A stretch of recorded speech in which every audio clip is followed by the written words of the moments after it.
नमस्कार, आप सभी दर्शकों का बहुत बहुत स्वागत है आज के हमारे इस वीडियो में। दोस्तों, आज के इस वीडियो में हम बात करने वाले हैं डॉक्टर बाबा साहब भीमराव अंबेडकर को लेकर इस देश के संवैधानिक पद पर बैठे गृह मंत्री अमित शाह की घृणित मानसिकता सामने आई है।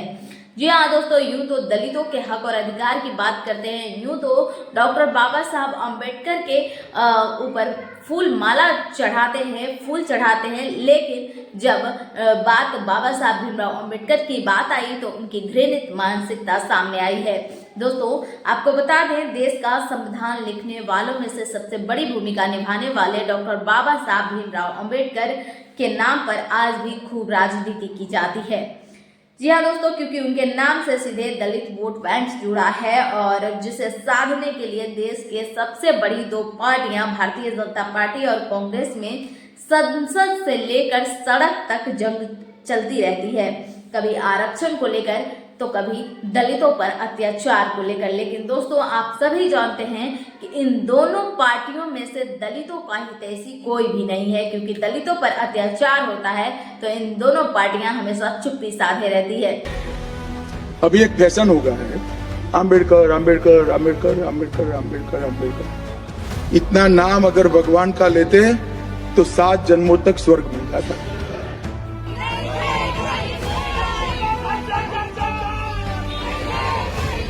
भारतीय जनता पार्टी के चाणक्य कहे जाने वाले गृह मंत्री अमित शाह के एक बयान ने देश की राजनीति में भूचाल लाकर रख दिया है और बात यहाँ तक पहुँच गई है कि मोदी जी को मैदान में उतरना पड़ गया।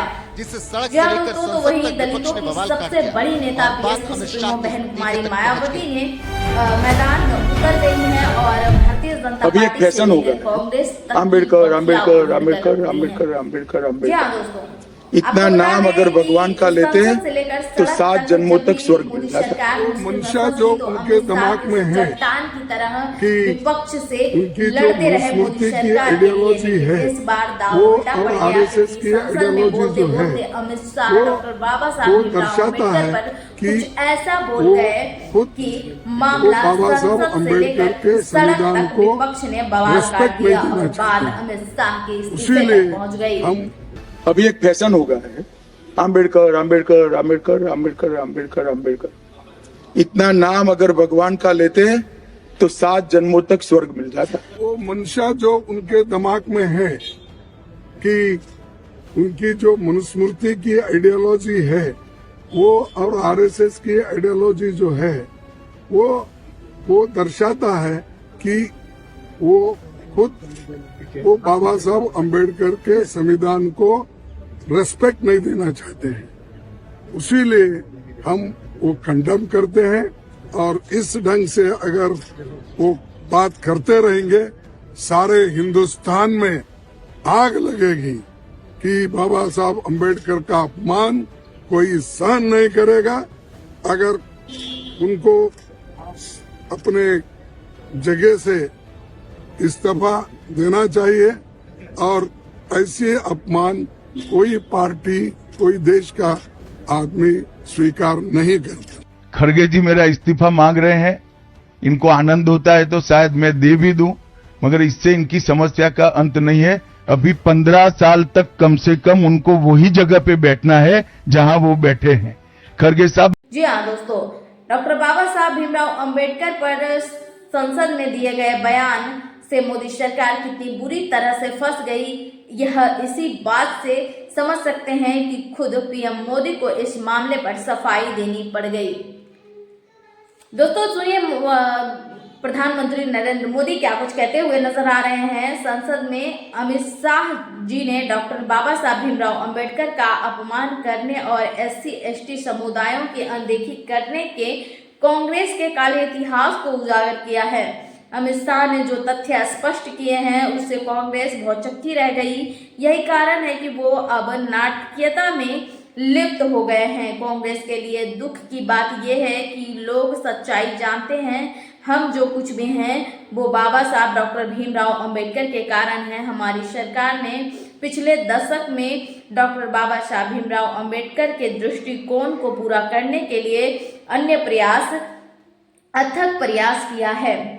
तो दोस्तों डॉक्टर बाबा साहब भीमराव अंबेडकर को लेकर और कांग्रेस को लेकर मोदी सरकार ने इस बात को अपने सफाई में रखा है और अमित शाह के एक बयान के बाद डॉक्टर भीमराव अंबेडकर के मुद्दे पर भारतीय जनता पार्टी और कांग्रेस में छिड़े बार पलटवार के बीच यूपी की 4 बार की सीएम और बीएसपी सुप्रीमो बहन कुमारी मायावती ने इस मामले पर चुप्पी तोड़ते हुए कहा कि कांग्रेस और Bharatiya Janata party and company के लोगों को बाबा साहब भीमराव अंबेडकर की आड़ में अपनी राजनीतिक रोटियां सेकने के बजाय इनका पूरा आदर सम्मान करना चाहिए। इन पार्टियों के लिए जो भी भगवान हैं उनसे पार्टी को कोई एतराज नहीं, लेकिन दलितों और अन्य उपेक्षितों के लिए एकमात्र इनके भगवान केवल डॉक्टर बाबा साहब भीमराव अंबेडकर हैं, जिसकी वजह से ही इस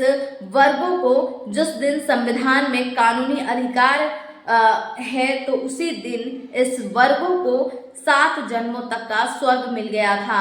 इसलिए कांग्रेस, बीजेपी आदि पार्टियों का दलित और अन्य उपेक्षितों के प्रति प्रेम विशुद्ध छलावा है और इसमें इन वर्गों का सही हित और कल्याण असंभव है। इसके कार्य दिखावटी ज्यादा, ठोस जनहितैषी कम, बहुजन समाज और इनके महान संतों, गुरुओं, महापुरुषों को समुचित आदर सम्मान बीएसपी सरकार में ही मिल पाया है। दलितों की बड़ी नेता माने जाने वाली मायावती डॉक्टर बाबा साहब भीमराव अंबेडकर के मुद्दे पर चुप्पी तोड़ी तो ना कांग्रेस को बख्शा ना ही भारतीय जनता पार्टी को। दोनों ही पार्टियों को की जमकर क्लास लगा दी। बहन कुमारी मायावती ने एक बयान से यह साफ कर दिया कि दलितों और उपेक्षितों के लिए ही बस एक ही भगवान है, डॉक्टर बाबा साहब भीमराव अंबेडकर। तो वही अंबेडकर के नाम पर राजनीति की बात करें तो कांग्रेस आज भले ही अंबेडकर के नाम पर हल्ला मचा रही हो, लेकिन एक वक्त ऐसा था जब इसी कांग्रेस ने डॉक्टर बाबा साहब अंबेडकर को हराने के लिए चुनावी मैदान में उम्मीदवार उतारे और खुद नेहरू ने उनके खिलाफ प्रचार किया। इतना ही नहीं दोस्तों, नेहरू और इंदिरा गांधी को उनके जीवन काल में ही कांग्रेस सरकार ने भारत के सर्वोच्च नागरिक सम्मान भारत रत्न दे दिया, लेकिन 1956 में दुनिया को अलविदा कहने वाले डॉक्टर बाबा साहब अंबेडकर को मरणोपरांत भी कांग्रेस सरकारों ने भारत रत्न देने के लायक नहीं समझा।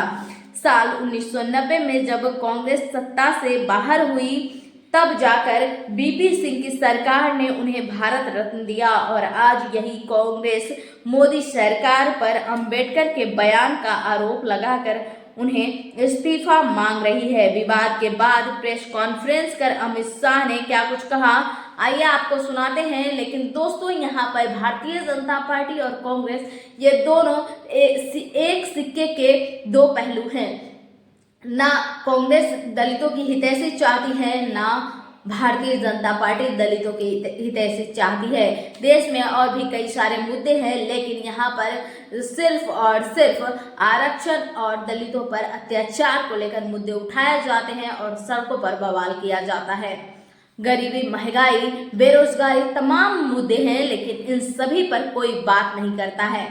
दोस्तों इस वीडियो पर आपकी क्या राय है, आप अपनी कमेंट सेक्शन में प्रतिक्रिया हमें जरूर बताएं। लेकिन दोस्तों इतना याद रखिएगा, ये वही भारतीय जनता पार्टी है जो लोकसभा चुनाव के दौरान ये कहा करती थी कि जब 400 पार करेंगे तब भारतीय संविधान को बदलने का काम करेंगे। 400 पार, लेकिन दोस्तों 400 पार नहीं आया तो ये संविधान बचाओ के नारे लगाने लगे और जनता, भोली भाली जनता इनके बहकावे में आ गई। और आप आगे क्या है और क्या हो रहा है ये तो आप सभी जानते हैं।